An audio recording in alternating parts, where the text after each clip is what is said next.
buenas noches, señoras, señores. Bienvenidos nuevamente a Tercera Posición. Como saben, los vamos a acompañar durante una hora conversando sobre esta semana en términos de relaciones internacionales, los temas más importantes que tuvimos en la semana pasada. Por cierto, muy importante porque, entre otras cosas, estuvo la elección del nuevo Papa. Como siempre, contamos con la presencia de nuestro queridísimo Fede Montero. ¿Qué hace, Fede? ¿Cómo estás? ¿Qué tal? ¿Cómo estamos? Bueno, hubo fumata blanca. Finalmente estábamos esperando a ver si en esta edición de Tercera Posición llegamos a tener definiciones y efectivamente las tenemos. Ya charlaremos de eso y bueno, una realidad política internacional que no da respiro. Vamos a contarle a la audiencia. Preparamos un programa con novedades, pero en las últimas 12 horas, 18 horas, fue cambiando la mano, así que bastante para charlar. Ese es el tema, que cambia todo el tiempo, Sí, ¿no? sí. Por eso estamos atentos a eso. Está con nosotros, como siempre, Kiara Castro. ¿Qué hace, Buenas, Kiara? ¿cómo andan, Carro, chicos? perdón, Carro. Carro. Dije Castro. ¿Cómo andas, Kiara? ¿Todo bien, ustedes? ¿Nos podemos pasar las vías de comunicación para que la gente pueda participar en el programa y nos deje mensajes y demás? Por supuesto, es @evanvivo en todas las redes y salimos los lunes a las 10 por YouTube. Buenísimo, ahí está entonces. Porque la gente pregunta, Luciano, dice, ¿cuándo podemos ver a Galende? No, ¿Cuándo sí, los aparece fans de Galende? Lucho son terribles, están. Así que para todos son los muy fans y las aclamados. fans de Lucho le decimos que es el lunes a partir de las 22. Después toda la semana ya lo pueden ver. Vos decís que me tengo que dedicar a la fama, ¿sí? Yo creo que sí, tenés un perfil para No, eso. me hago cirugías y cosas así, los labios. Te haces figuran TikToker. Claro. Sí, obviamente estamos atravesando unos días interesantes en Argentina vinculados a El Eternauta, una serie que tiene obviamente que ver con la obra de Oesterheld y pareciera ser que es un tema que está ocupando también gran parte de la agenda internacional por el alcance que tiene El Eternauta, ¿no? Que se está viendo en todo el mundo, está primero, segundo en las listas de Netflix por todos lados.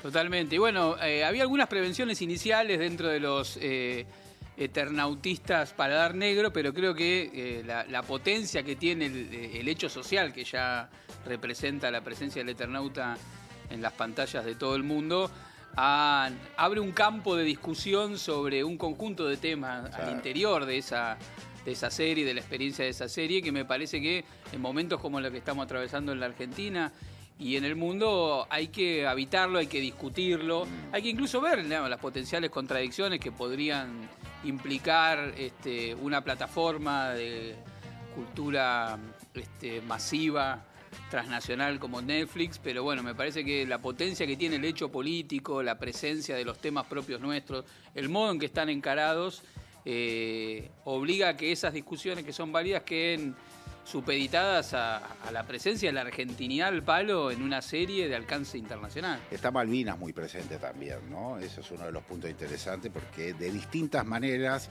se hace presente el tema Malvinas en El Eternauta. Así que en un rato vamos a estar conversando con Juan Rattenbach, que Juan es un abogado, es docente, investigador, es especialista en Malvinas, nieto del famoso Rattenbach, que todos conocemos a través del famosísimo informe Rattenbach, ¿no? Pero arranquemos también por el tema del Papa, Kiara, porque tenemos un Papa elegido norteamericano, nacido en Chicago, pero que tuvo un desarrollo como obispo y como cura en una región absolutamente latinoamericana como es el Perú, ¿no es cierto? Así es. Habemos Papam y, si me preguntas a mí, es profundamente latinoamericano. Bueno, él si bien nació en Chicago, como vos decías, en Estados Unidos en el 1955, en el 84, si no me equivoco, es enviado como misionero al Perú para cumplir esta, ¿cómo se dice?, la Orden San Agustín, de la cual él pertenece de joven. Y lo mandan y él estuvo ofreciendo diversas labores pastorales, ¿no? Él estuvo muy cercano, más que nada, a la gente vulnerable, ahí lo vemos en el momento de la Asunción. También se dedicó mucho a lo que es, como, no sé la palabra, pero a formar sacerdotes, ¿no es cierto? Él hizo su estudió teología, estudió matemática, estudió derecho canónico, todo eso en Estados Unidos, y ya después cuando lo mandan como misionero al Perú, se fue y estuvo ahí unos 30 años más o menos. En la diócesis de Chiclayo, que queda al norte de Perú, es un lugar, por supuesto, muy humilde también, y que se le nota eso al Papa, ¿no? Como un perfil de continuidad en relación a lo que planteaba Francisco sobre los humildes, ¿no?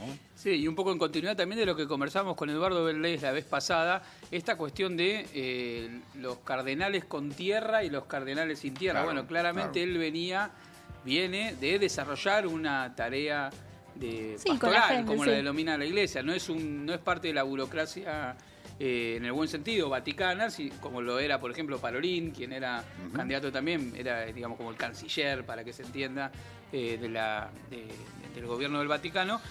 Un rol muy importante tenía Prevost, el actual Papa, era el presidente de la Pontificia Comisión para América Latina. También es todo un dato ese. Y en algún sentido representa que el Papa sigue estando en una zona no romana, no europea, americana. Y a diferencia de Francisco, interpreto su vivencia y sus antecedentes como un puente entre el norte y el sur de América, ¿no? Y a ver cómo funciona eso. Claramente no alineado, como veíamos la vez pasada, con el sector más reaccionario del catolicismo norteamericano. No era el candidato de Bannon, no era el candidato del vicepresidente Vance. Estuvo bardeando Bannon. Yo me asusté, cuando dijeron que era yankee, yo me asusté, dije, cagamos, pero no. Pero no significa que esté en contra de eso, sino que es una forma de darle contención a esa situación desde una perspectiva que en principio uno puede decir va a seguir parte del legado de Francisco y también con su propia impronta. Bueno, el nombre que elige no es menor. No, claro. Totalmente. Bueno, él se llama Robert Probes, creo que no lo dije. Él elige el nombre León XIV, obviamente homenajeando y haciendo referencia a León XIII, quien se reconoce por su enfoque con la doctrina social de la Iglesia, que es también de lo que hablaba un poco Francisco. Entonces yo creo que se puede hablar de un sucesor directo de lo que es la línea de los legados, del legado que dejó Francisco en la Iglesia, ¿no? Porque él, en las primeras apariciones públicas que tuvo, ya ha hablado de la necesidad de una iglesia para todos, de darle lugar a las minorías, a la periferia, también habla mucho de la periferia, de estar cerca de la gente más necesitada, de los vulnerables, y también habla mucho de justicia social, así que ahí lo tenemos. Pero sí, yo creo que podemos hablar de un sucesor directo de la línea de Francisco. A mí me impresionó mucho en el discurso de asunción de su papado, que dijo, le mando un gran saludo a la iglesia de Roma. Lo cual da una idea de que efectivamente hay algún tipo de tensión muy fuerte dentro de la iglesia entre este estilo de papas y el estilo más conservador de los papas, de la iglesia románica, ¿no? Y una apertura a los temas que fueron determinantes para Francisco en relación a las nuevas problemáticas. Él, en Chiclayo es el norte de Perú, cercano a la cuestión amazónica, cercana a la cuestión de los pueblos originarios. Nosotros cuando yo tuve la oportunidad de participar de una reunión, de un seminario de 300 rectores y rectoras de universidades de América Latina con Francisco, y en una de las actividades previas estuvo Prevost, que era el presidente de la Pontificia Comisión para América Latina, y nos habló mucho de la cuestión esta, de la apertura, la cuestión de la Amazonía, de la concepción de la agenda climática, no como una agenda climática a lo Greenpeace, sino como una agenda profundamente social, porque y que está derivado de la encíclica Laudatio Si, donde se concibe a la crisis que atravesamos como una crisis multidimensional que es social, climática, ambiental y fundamentalmente de convivencia. Y la experiencia de él tiene que ver con estar metido los pies en el barrio de los sectores populares, pero no de cualquier sector popular, sino donde se entremezcla la cuestión ambiental con la cuestión social, con la participación de los pueblos, las comunidades del lugar. Me parece que esa impronta es un lugar del cual agarrarse frente a la situación de persistencia de las razones estructurales de esa crisis y puede ser orientador para una salida desde ese lugar. Decías que quería resaltar algunos de los párrafos que dijo el Papa en el momento yo pensé que asume, ¿no? Pensé que ibas a mencionar cuando asume y se toma un minuto para saludar al Perú, justo a la diócesis de la que fue obispo. Tenemos un videito y lo podemos ver. Dale, a ver. Palabra, un saludo. Porque aparte habla en castellano. Sí. Creo que nunca hubo, ¿no? Una escena de esta naturaleza que alguien, un papa que asume, hable en otro idioma que no sea el italiano. Así es. Me parece determinante eso. Para nosotros es un papa peruano, ¿no? Está claro. No, olvídate. Donde un pueblo fiel ha acompañado a su obispo, ha compartido su fe y ha dado tanto para seguir siendo Iglesia fiel de Jesucristo. De hecho, a mí me causó gracia porque estos días, como lo primero que se supo era que era yanqui, todos estaban, no sé, ciertos sectores de personas estaban festejando en las redes. Cuando él en varias entrevistas se dice que es identificado con la nación peruana y bueno, tiene la nacionalidad, por supuesto, porque estuvo trabajando 30 años ahí. Y de hecho salieron fotos muy graciosas esta semana en redes que vos decís, este tipo no puede ser yanqui de ninguna manera, o sea, este tipo es peruano. Tenemos un par de fotos, las podemos ver, pero ahí, mira, él subió a un burro con niños. No entiendo el contexto de esta foto, pero me fascina, me parece maravillosa, o sea, me parece full latinoamericana. Después hay otra, bueno, ahí ayudando a una inundación en Perú, también hay una en un comedor. Bueno, y además de esto, él también es crítico de Trump en muchas cuestiones, más que nada en lo que es la agenda migratoria. Bueno, siguiendo un poco lo que decía recién el legado de Francisco, él dice que hay que defender los derechos de los migrantes y los refugiados. Así que tenemos un papa profundamente latinoamericano. Si me preguntas a mí, mi veredicto es latinoamericano. Papa woke, podemos decir Claro. también. Dentro de la estructura del discurso que están ahora las nuevas derechas blandiendo, sin duda es un Papa woke que en la misa del día de ayer, en la primer gran misa que da en la Plaza San Pedro, dijo algunas cosas también interesantes, Chiara, ¿no? Totalmente. Bueno, él, como te decía recién, en sus primeras apariciones públicas levantó un poco las banderas de Francisco, le habló a los jóvenes, la necesidad de acercar la iglesia a todos, de pensar en la iglesia para todos. La necesidad de la justicia social dentro de la iglesia, y también habló un poco del cese de la guerra. Él habló preocupado sobre todo el conflicto de India, Pakistán y Gaza. También tenemos un cortito video para ver sobre eso. A verdad. Queridos hermanos y hermanas, con la tragedia de la Segunda Guerra Mundial terminaba 80 años atrás, el 8 de mayo, después de haber causado 60 millones de víctimas. En el actual escenario de hoy de una tercera guerra mundial, a pedazos, como muchas veces lo ha afirmado el Papa Francisco, me dirijo también yo a los grandes del mundo, repitiendo el llamamiento siempre actual: nunca más la guerra. Bueno, como decía Francisco, ¿no? Nunca más la guerra. Sí, también en el discurso en donde asumió el Papa habló muchas veces de paz, Sí. pache, dijo varias veces. Y en este caso específicamente entiendo también se está refiriendo a uno de los conflictos importantes que se desató también la semana pasada, que es la guerra entre India y Pakistán, ¿no? Sí, bueno, un conflicto larvado de hace muchos años, tiene que ver con la propia conformación del Estado Nacional Indio, después de lo que fue el proceso de descolonización. Recordemos, la India era una colonia inglesa, la joya de la corona inglesa, radicando allí una cantidad muy importante de emprendimientos, de explotación de todo tipo. Una sociedad atravesada por tensiones de todo tipo, desde la cultura ancestral, la forma paradójica de la democracia. Bajo la forma occidental, la democracia más grande del mundo, porque es una democracia parlamentaria, pero que convive con un sistema de castas que consolida fuertes diferencias sociales en un subcontinente atravesado además por tensiones étnicas de todo tipo. Pakistán, de lo que era la colonia de la India, se independiza o logra una especie de autonomía luego para consolidarse como un Estado nacional aparte, y la región de Cachemira siempre quedó como una zona gris en disputa. Hasta 2019 la India tenía una serie de disposiciones constitucionales para respetar esa autonomía. En 2019 vencieron y no fueron prorrogados. Y en ese marco se produce también un cambio de gobierno en la India con la asunción de Modi, que representa un giro más hacia un nacionalismo más fuerte en relación a lo que eran los antecedentes de lo que es el Partido Constitucional de la India, donde era Gandhi y demás. Modi es un giro más hacia un nacionalismo más a la Trump. Algunos lo identifican, tiene sus particularidades, pero bueno, en ese contexto aparece el conflicto sobre la región de Cachemira, que fue un intercambio fuerte en términos militares, con la presencia de tropas, con la presencia de aviones, con la presencia de drones, que comenzó en la escalada de esta región fronteriza. Se destacó ahí la presencia de la Fuerza Aérea pakistaní, que tuvo una fuerte presencia en el intercambio bélico.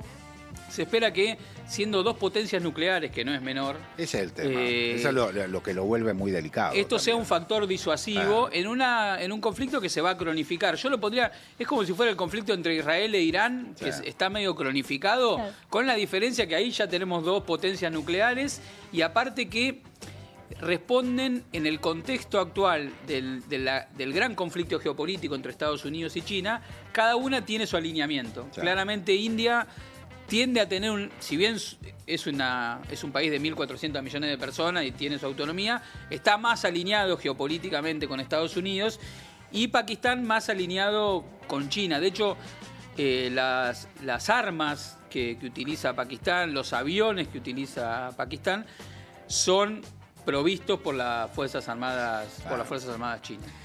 Qué raro, ¿no? Lo que pasó en esa región. Después de esto pasó en el año 48, cuando se independiza la India, y la gran cantidad de musulmanes que vivían en la India empiezan a migrar hacia el norte, en donde hoy conocemos a este país como Pakistán. Y lo que vos decías de la región de Cachemira, que fue una invención inglesa, esta división de dos países en esa región para tener a los musulmanes en un lugar y al resto de las religiones que habitan en la India, que no son solamente hinduistas, hay de todo tipo, no, claro, muy complejo. Pero bueno, ese fue el modelo que se eligió y quedó la región de Cachemira, que curiosamente es de donde sale el famoso cashmere, la lana de alta calidad que se produce en esa zona y se teje y se hila después en Inglaterra. Esa es la región que históricamente está en conflicto, con la única diferencia que son dos potencias mundiales, dos potencias nucleares en este momento que están amenazándose. Por suerte hasta ahora quedó bastante tranquila la cosa. Creo que tenemos un video donde el Papa justamente en el día de ayer hace mención al conflicto de Pakistán y de la India. Me causa mucho dolor lo que está sucediendo en la Franja de Gaza. Que cese inmediatamente el fuego. Bueno, eso es específicamente sobre la Franja de Gaza. Sí.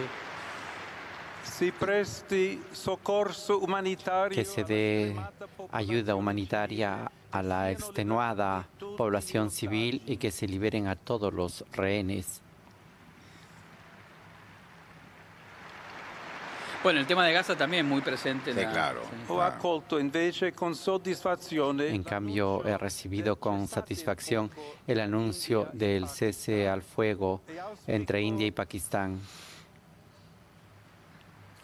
Bueno, es cierto eso que acaba de decir, que dijo ayer el Papa en la misa que dio en la Plaza San Pedro, es una de las buenas noticias, porque fueron cuetazos que hubo durante la semana pasada entre India y Pakistán. Y un datito de color que podemos ver el videíto también que me pasó Sabino Vaca Narvaja, quien fuera embajador de Argentina en China, respecto de los aviones, porque bueno, se destacó la presencia de la aviación pakistaní en el conflicto, y se trata de los aviones que tiene la Fuerza Aérea pakistaní, son aviones provistos por la Fuerza Aérea China, los famosos JF-17 chinos, que son los que Argentina estaba en duda si iba a comprar la tecnología, ¿se acuerdan? Entre la tecnología china y los famosos F-16, que pasó al final? Eran dinamarqueses, pero en realidad eran de Estados Unidos, que es una tecnología vieja que además, por venir a proveer a las Fuerzas Armadas argentinas, por el acuerdo que tiene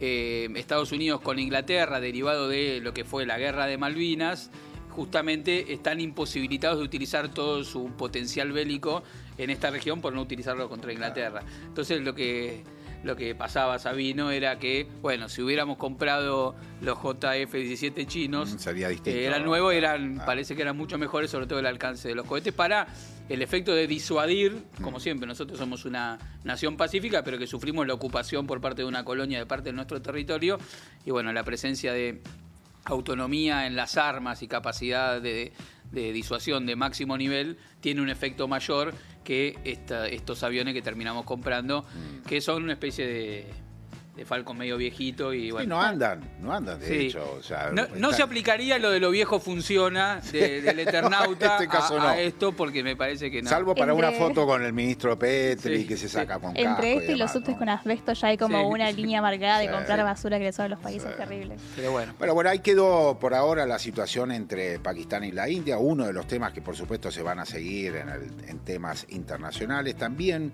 se celebró la semana pasada, entre el 8 y el 9 de mayo, lo que se conoce como el Día de la Victoria. Es el día en el que 80 aniversario ya de la entrada de parte de las fuerzas rusas a Berlín.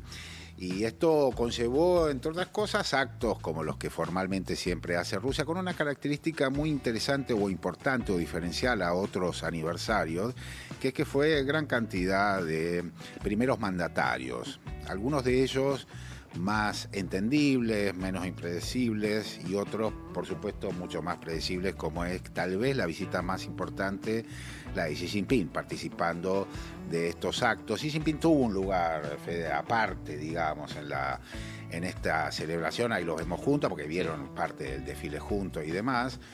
Y también me parece que es destacable dos presencias más. Una de ellas tiene que ver con el presidente de la República de Venezuela, con Nicolás Maduro, Así es. que también tuvo un lugar destacado.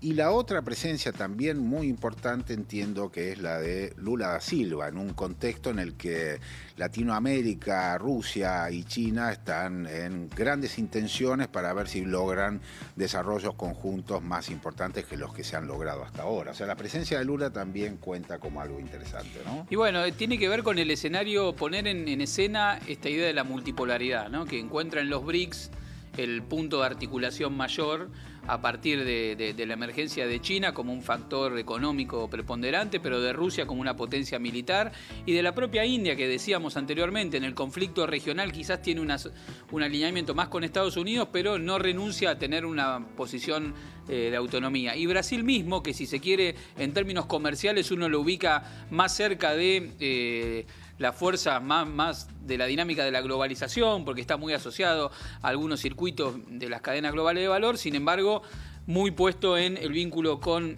América Latina, y reivindicando una autonomía desde ese lugar. Con lo cual, me parece que en esa puesta en escena se muestra la emergente multipolaridad, pero también los modos diferentes de habitar esa multipolaridad, que no se trata de una reedición justamente de lo que daba comienzo después del fin de la Segunda Guerra Mundial, que era de un mundo bipolar alineado en términos ideológicos, sino que estamos ante una pretensión de sostener una unipolaridad en declive y una multipolaridad que puede habitarse a partir de distintos modos de ser ahí, y que no representa una unidad en términos ideológicos, sino la pretensión de que ciertos países mantengan, ¿qué cosa?, la autonomía nacional ante este mundo que se reconfigura. Lo que tienen en común los BRICS, que son países que refuerzan su autonomía de carácter nacional. ¿Y esa autonomía en qué está basada? Está basada en un cierto control de una dinámica industrial, en un cierto control de ciertas capacidades militares y en un cierto control de como una subregión económica de la cual ellos son emergentes ante el mundo. Entonces, si uno piensa en China, claramente es eso, en relación a Asia; si piensa en Rusia, claramente es eso; si piensa en Brasil, claramente es eso. Y nosotros, bueno, nos quedamos un poco afuera de eso, producto de una interpretación errada e ideológica de Milei, que estar en los BRICS era como revivir un alineamiento propio de la Segunda Guerra Mundial. Y de hecho mañana está la reunión cumbre en Beijing de los países de la CELAC, que son los países de América Latina y del Caribe, entre los cuales Argentina se retiró, no va a participar de esa cumbre, que empieza mañana en Beijing, y seguramente la semana que viene vamos a poder hablar un poco más de lo que está ocurriendo en estas relaciones entre China, América Latina, el Caribe y Rusia, ¿no? Que son sí, me parece determinante la cumbre CELAC más China, porque la posibilidad de negociar con los chinos en mejores condiciones tiene que ver con tener escala. Y América Latina potencialmente tiene escalas y define una estrategia común para negociar con China, ¿no? Estaba mirando esas imágenes que pasábamos recién de lo que fue el desfile ahí en la Plaza Roja, clásico lugar de desfile, en donde se ven parte del armamento que desplegó Rusia en la guerra con Ucrania, porque también estos eventos se utilizan para esas exhibiciones, ¿no? Para exhibiciones de armamentos importantes, entre otros los famosos misiles hipersónicos que van a 8.000, 9.000 kilómetros por hora y se vuelven indetectables para los sistemas de defensa que maneja la OTAN y que de alguna manera le estuvieron prestando, regalando o dando a las fuerzas regulares ucranianas, ¿no? Eso también me parece que forma parte. Es interesante en este momento, en plena guerra, que aparezca un desfile con este tipo de armamento, ¿no? Recordemos que Rusia está en guerra este momento, y esos misiles hipersónicos fueron utilizados en el conflicto con Ucrania con gran prestancia. Ozarmik, así creo. Exactamente, que los sí. Ozarmik, sí, así es.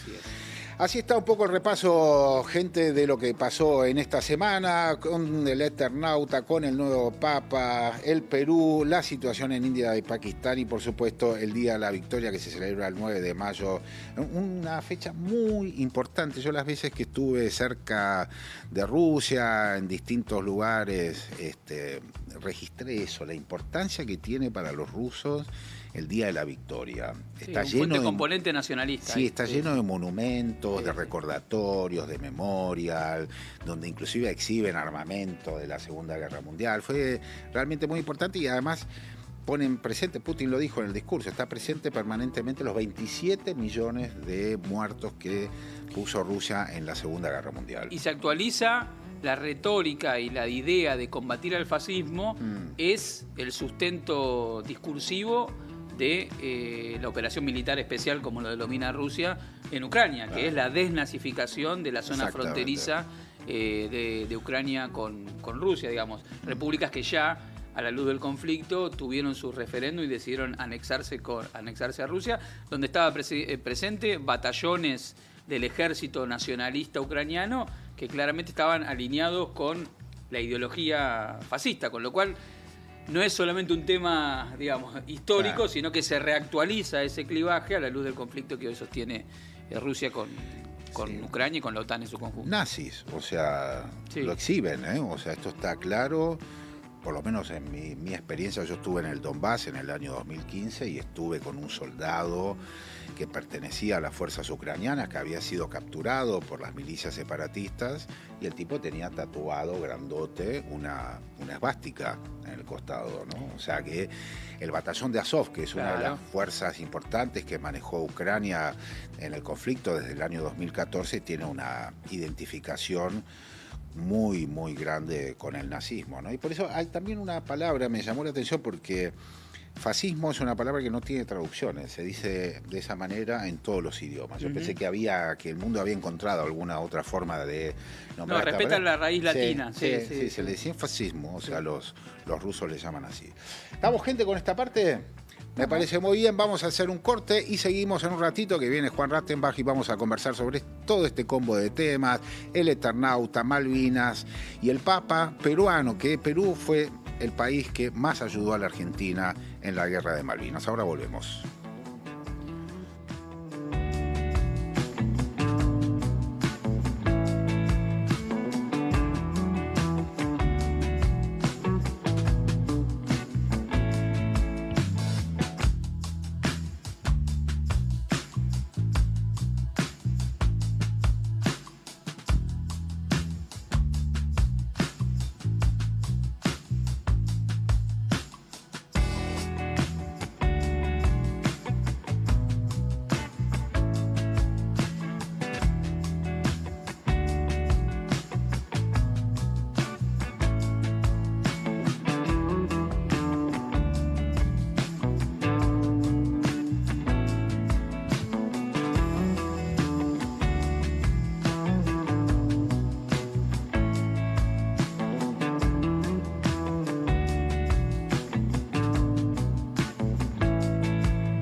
Seguimos aquí con tercera posición. Vamos a conversar un poco, Fede, Chiara, con un invitado muy especial que tenemos en el día de hoy. Es Juan Rattenbach. Hola, Juan, ¿cómo estás? Bienvenido. Muchas gracias por venir acá. Juan es abogado, es docente, investigador, es un especialista en tema de Malvinas y, como le decía también al comienzo del programa, Juan es nieto de quien fuera el general encargado de escribir el famosísimo informe Rattenbach, en donde hay un estudio muy minucioso respecto de el rol que jugaron las Fuerzas Armadas en la guerra, ¿no? Un informe, Juan, que fue muy interesante porque después vos te vas a acordar bien la fecha, si fue en el 2012 o en el 2013, 2012, se logró desclasificar todo el texto del informe de tu abuelo, porque yo lo había leído en el año 95, pero estaba todo borrado, había unas partes que no se podían leer, ¿no? Y eso es lo interesante. Muchas gracias, Juan, por venir acá. No, bueno, ante todo, muchas gracias por la invitación. Para mí es un honor estar acá y, como siempre, hablando de Malvinas, ¿no? Que es como el objeto que me convoca. Sí, respecto al informe, se desclasificó específicamente el 7 de febrero del año 2012 por un decreto de la por entonces presidenta Cristina Fernández de Kirchner. En la década del 80 hubo una filtración, una especie de Wikileaks de la época cuando salió el informe en la revista 7 Días. Después hizo una edición en el año 97 de tapa roja, que tenía un prólogo de Osvaldo Bayer, pero siempre quedó el manto de sospecha si eso que se había filtrado en los 80 o después se reeditó en los 90 era el verdadero informe o no quedaban cuestiones pendientes. Hasta que en el año 2012 efectivamente se desclasificó el informe completo y los 16 anexos. Que esa fue la gran novedad, creo yo, de la desclasificación. La veracidad de qué se estaba viendo y los anexos que era ahí. Eso sí era 100% una novedad para lo que era Malvinas. Buenísimo. Comentábamos al comienzo con Fede la cosa que se está viendo en el Eternauta respecto de Malvinas, ¿no? Porque de pronto es un excombatiente y hay una presencia permanente. O sea, creo que tenemos una foto en donde se ven en distintos planos, ¿no? Del Eternauta se ve el fondo de Malvinas. Acá es un clásico ya a esta altura, que es ese collage es de mi autoría, dicho sea de paso. Mira vos, mira vos.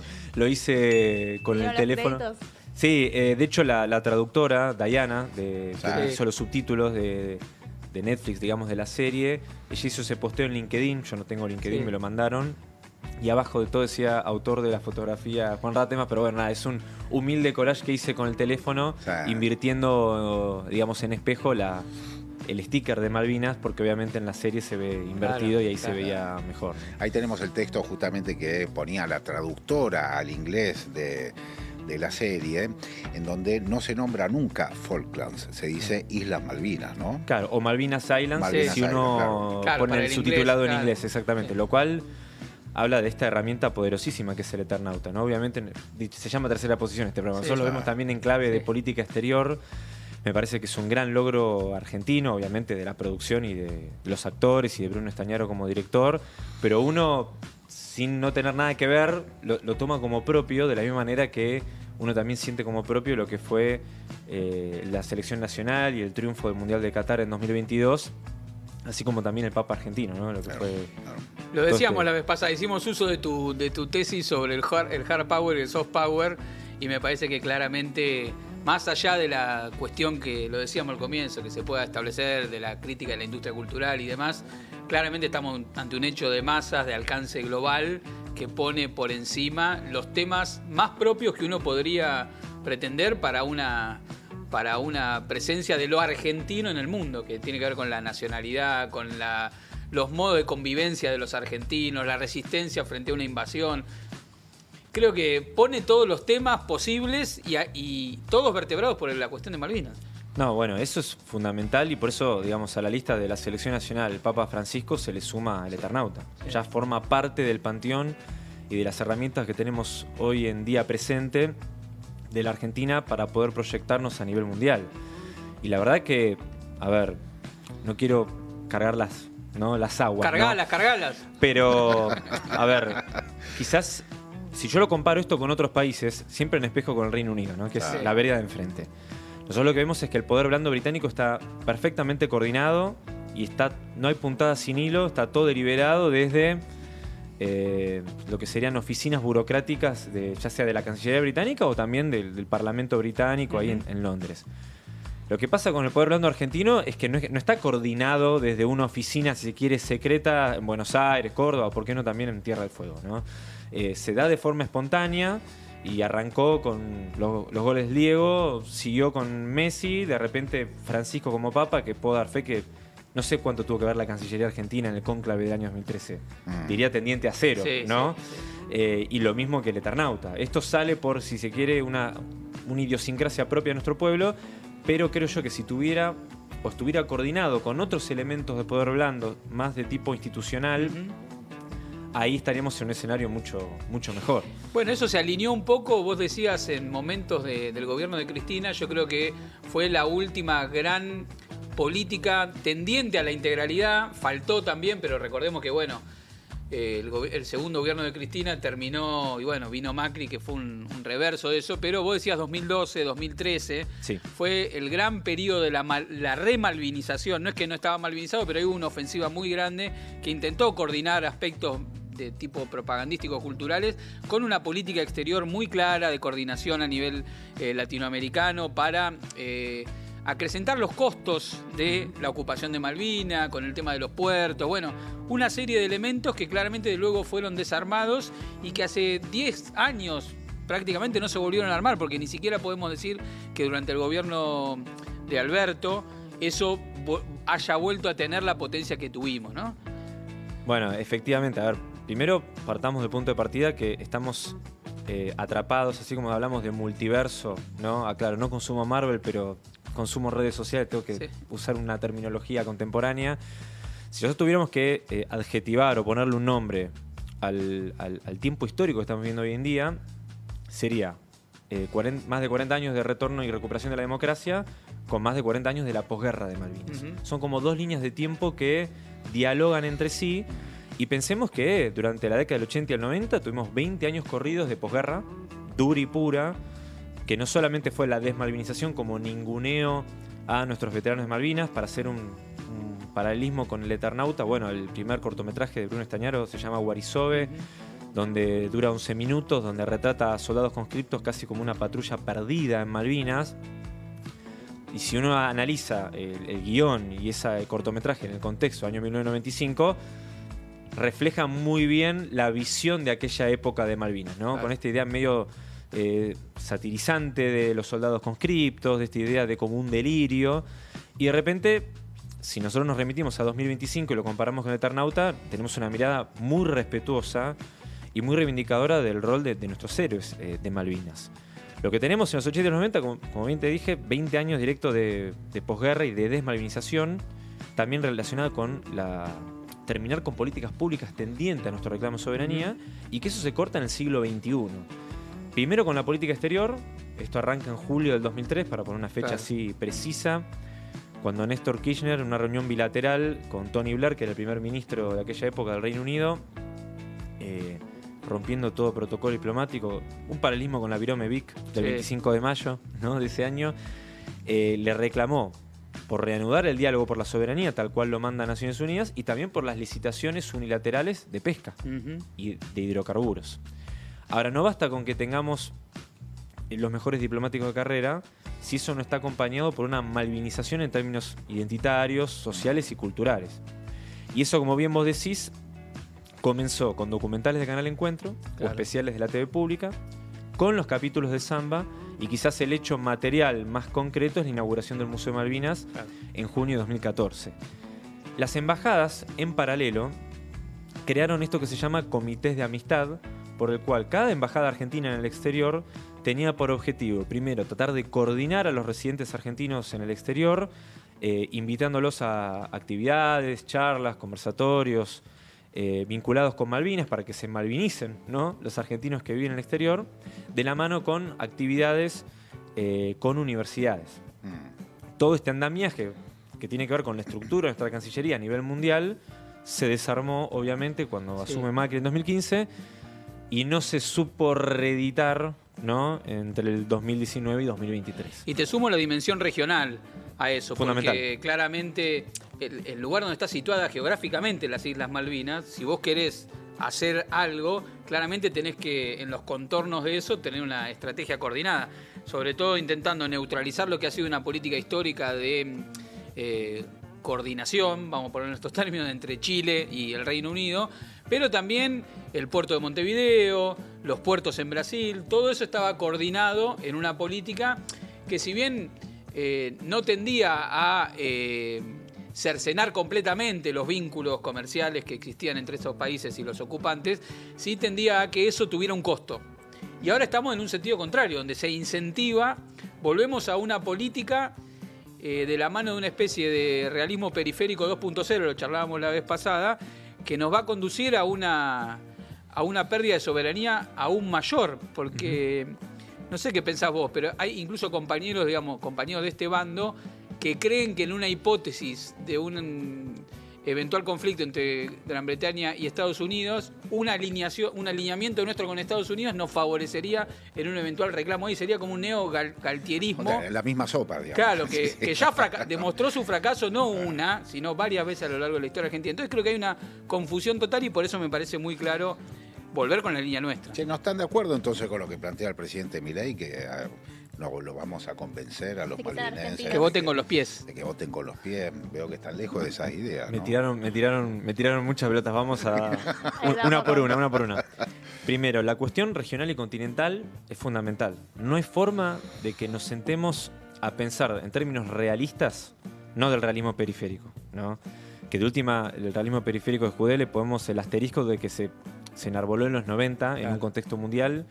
Lo anacrónico es querer tratar de aplicar realismo periférico en 2025. Sí, esa era una desviación entendible, un error entendible. Sí, claro. Sí, es aplicar realismo periférico en 2025 es acientífico, claro, directamente.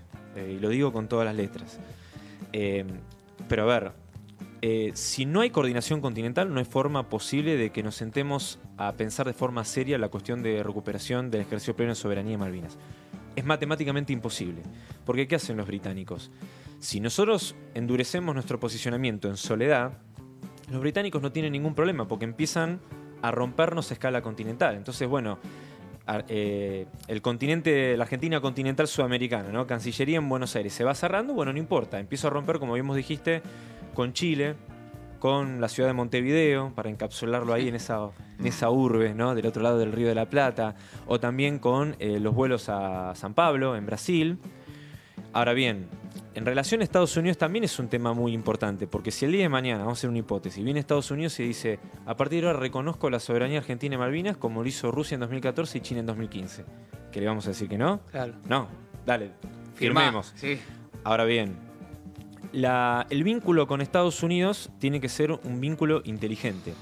Si nosotros nuevamente volvemos al mismo escenario, porque del otro lado hay un paradigma anglosajón, si nosotros estamos fragmentados a nivel continental, no vamos a tener un buen vínculo con Estados Unidos, porque nuevamente vuelve la cuestión de la fragmentación continental. No es lo mismo vincularse con Estados Unidos mano a mano, ¿no? Con toda esa simetría que eso implica, que fue lo que se intentó aplicar en los 90 y fracasó en el año 99. Quiero aclarar esto. Sí. No es que el realismo periférico terminó de morir definitivamente en julio del 2003, sino que ya estaba agonizando en el año 99, y no es lo mismo que lo digamos nosotros a que sea la propia política exterior menemista la que haya descartado el realismo periférico al final del gobierno en el año 99. Si nosotros eso lo coordinamos en una escala continental, el vínculo es distinto. ¿Qué fue lo que se intentó hacer del 2003 al 2015? No es que América del Sur rompió vínculos con Estados Unidos, sino que empezó a vincularse desde otro lugar con otra densidad que es la que te permite la unión continental. Entonces me parece que hay que vincularse con Estados Unidos, nunca planteamos ruptura de relaciones, ni siquiera en la época de Rosas, lo aclaro, sino cómo nos vinculamos, en soledad o con escala continental. Y eso te cambia totalmente la ecuación pensando en Malvinas y en el Atlántico Sur. Cuando una cosa respecto, cuando presentaba tu presencia acá, una de las cosas que mencioné tiene que ver con la colaboración, la participación que hace el Perú en la guerra de Malvinas en el año 82, muy concretamente. Y estamos teniendo un papa que tuvo una historia muy importante con el Perú. Contanos mínimamente de qué se trató la ayuda, la colaboración que hizo Perú, que entiendo que fue el único país que hizo un apoyo bélico, o sea, con armamento, ¿no? Con aviones. Considerables y a la escala únicamente Perú, porque siempre está todo el debate de, digamos, cuál fue la participación de Israel durante el conflicto.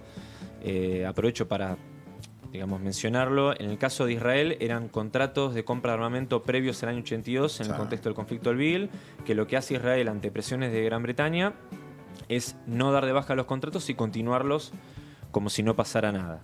Distinto es el caso de Francia, que sí nos cortó el suministro de los aviones Super Tendar y los misiles Exocet a pedido de Thatcher, y que Francia no solamente cumplió con el pedido británico, sino que además Francia fue el principal impulsor al interior del continente europeo de sanciones económicas a la Argentina durante el conflicto. Perú fue sin ningún lugar a dudas el que más se distinguió, no solo porque casualmente el secretario general de Naciones Unidas era peruano durante el conflicto, sino que además el presidente del Perú fue quien intentó hacer una mediación entre Argentina y el Reino Unido después de que falló la mediación estadounidense de la mano de Alexander Haig, que era el canciller, permítame el término, de Estados Unidos, que fue una falsa mediación que le permitió en realidad a la Armada británica ganar tiempo para cuando llegaran a mayo y comenzaran digamos, los enfrentamientos más duros.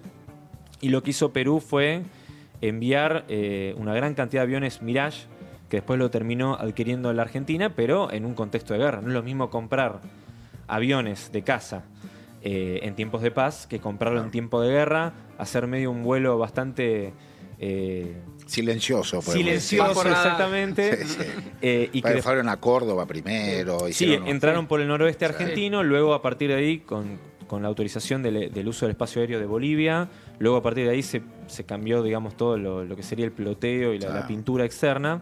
Y lo interesante es que parte de estos aviones fueron bendecidos antes de llegar a la Argentina en Chiclayo, lo que era la diócesis del actual Papa León XIV. Sí. Es decir, el vínculo entre Malvinas, llamémosle Eternauta, donde aparecen aviones peruanos, que son los aviones Hércules, no son los Mirage, pero como un acto de solidaridad peruana ante lo que es esta invasión alienígena a la Argentina, vamos a decirle inglesa, ¿no? Sí. En el metalenguaje del Eternauta, lo vemos también reflejado con el nuevo Papa. Es decir, estamos en un contexto donde se están cruzando todas las líneas, y que me parece que como pueblo, como nación, tenemos que aprovechar al máximo para llevar al mundo nuestro reclamo de soberanía. Juan, en ese sentido, Milei está yendo como muy en contra de todo esto que vos planteás. ¿Vos crees que se puede hablar de un nuevo intento de desmalvinización por parte del gobierno? No, intento pudo haber sido en el contexto de la campaña electoral de 2023. La desmalvinización comienza cuando a Diana Mondino le entrevistan, creo que salió una nota en The Telegraph, o en el Daily Express, a veces me los confundo. No, en Telegraph fue. De Telegraph. Donde ella... El telégrafo, en castellano. Exactamente. Donde ella mencionó como candidata a diputada nacional, ¿no? Sí. De que ella, en caso de que Milei ganara las elecciones y ella fuera la canciller de Milei, todo esto de forma hipotética, encararía Malvinas de otro punto de vista, tomando en cuenta la opinión de los habitantes. Pero claro, cuando dijo ella, no tenía ninguna representación institucional. Claro. Por ende, ninguna validez jurídica a sus dichos, ni mucho menos. Después gana Milei las elecciones en el balotaje. Y como siempre, los británicos nos miden las 24 horas. Por eso Malvinas no tiene horarios literal. Y esto es todos los días, las 24 horas. Los británicos hicieron el siguiente ejercicio. Bueno, mandaron al representante de América Latina, David Ratley, a Malvinas. Y luego tantearon a ver los reflejos del nuevo gobierno el 10 de diciembre de 2023, cuando la embajadora británica es recibida por el presidente de la Nación, no fue sola, sino que fue con David Ratley, pero recién llegado de Malvinas. ¿Qué hizo Milei? Lo recibió sin ningún tipo de problemas, cuando en realidad otro gobierno no hubiera aceptado su presencia en la ceremonia de Asunción con los embajadores extranjeros. Y además, para seguir tanteando, ¿qué hizo David Ratley? Bueno, después de que lo recibió Milei, volvió a viajar a Malvinas. Claro.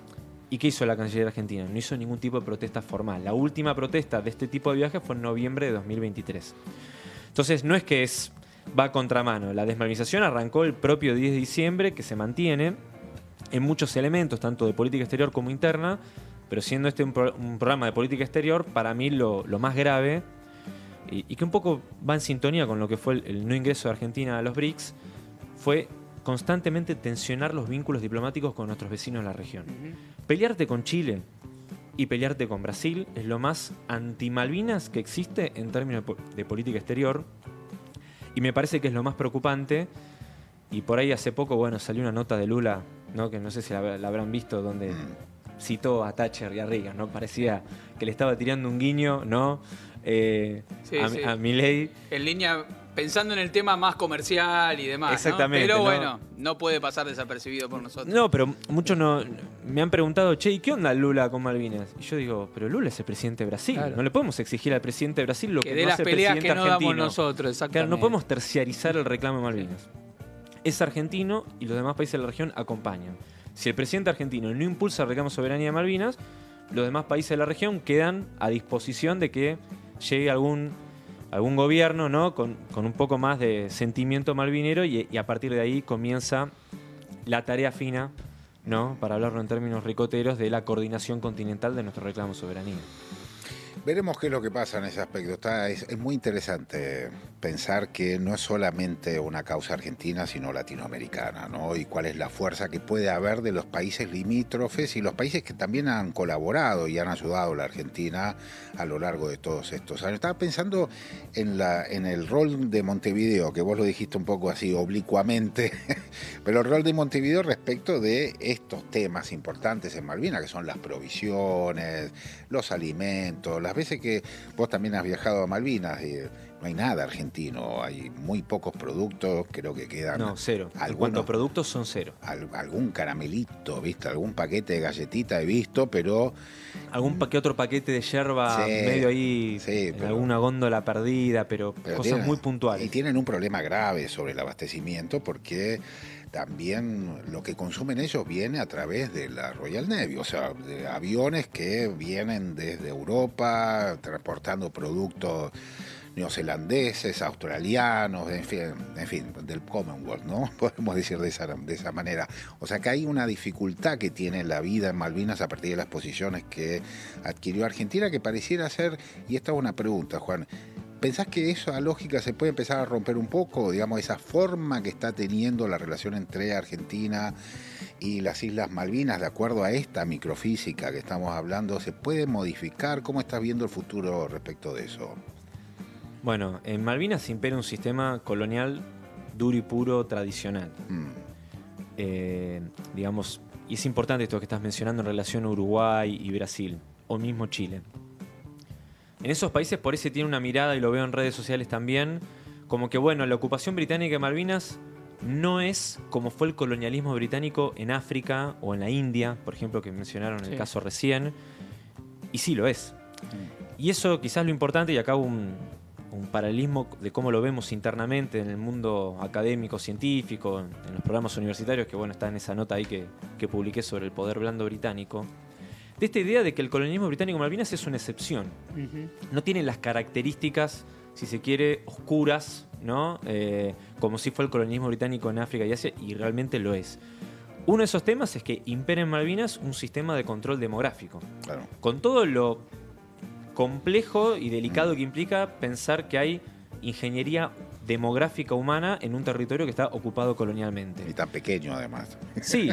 Y no, si tomamos en cuenta... No, en superficie las millas, en superficie es un montón. Sí. En cantidad de gente. En cantidad de gente sí, son 3.500 civiles, acompañadas por 1.500 militares. Es decir, la tasa de militarización del archipiélago es enorme. Es similar a la que tenía Buenos Aires en el contexto de las invasiones inglesas, cuando el pueblo se había militarizado en la defensa de un ataque de 1806-1807. Es decir, hay un militar cada 3 habitantes, lo cual es un montón.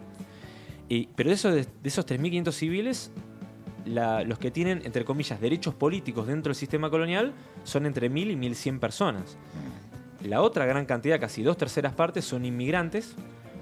De esas 2/3 partes, el 50 viene de Inglaterra y Escocia, pero otros 50 vienen de Filipinas, de Santa Elena, de Zimbabue, mismo también de Chile, que no tienen derecho alguno, tienen una especie de residencia muy precaria. Y por el cual tienen que trabajar de lunes a lunes porque los salarios son muy bajos y el costo de vida es altísimo. ¿Por qué en parte es alto el costo de vida?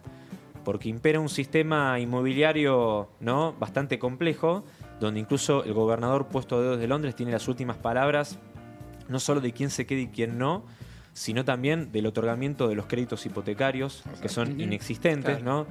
Por eso digo que también es Argentina, porque si comparamos la cuestión hipotecaria en la ciudad de Buenos Aires, la verdad que cuando fui a Malvinas sentí como, en ningún momento me fui a Argentina.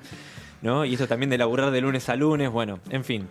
Pero lo que tiene de problemático Malvinas es eso, y son temas que no se hablan. Si nosotros hablamos con un uruguayo, un chileno, un brasileño, y le decimos que hay una ingeniería demográfica compleja y que Londres tiene la última palabra en todo, ya ahí no tiene esa cosa romántica como si nos quiere vender el poder blando británico, que lo único que hay en Malvinas son pingüinos, paisajes agrestes. Y esas casitas, claro. Exactamente, con techo a dos aguas, y que románticamente tienen que lidiar con el invierno como la gran adversidad que hay en Malvinas. Con un pedazo de turba caliente al lado. Digamos, no. Es exactamente todo lo contrario.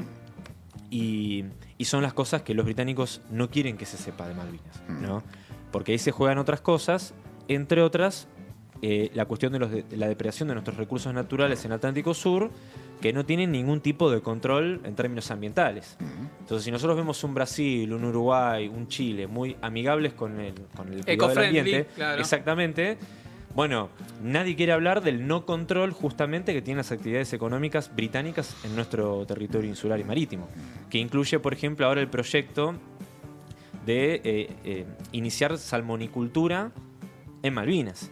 Si ya es complejo en Tierra del Fuego, que de última está el cruce interoceánico, ¿no? Recordemos el salmón, una especie propia del Océano Pacífico, pero de última en Tierra del Fuego, más allá de las piletas que se pueden implementar, está el cruce ahí nomás. Ahora, llevar salmón a Malvinas es aún más exógeno que Tierra del Fuego como un espacio territorial de transición.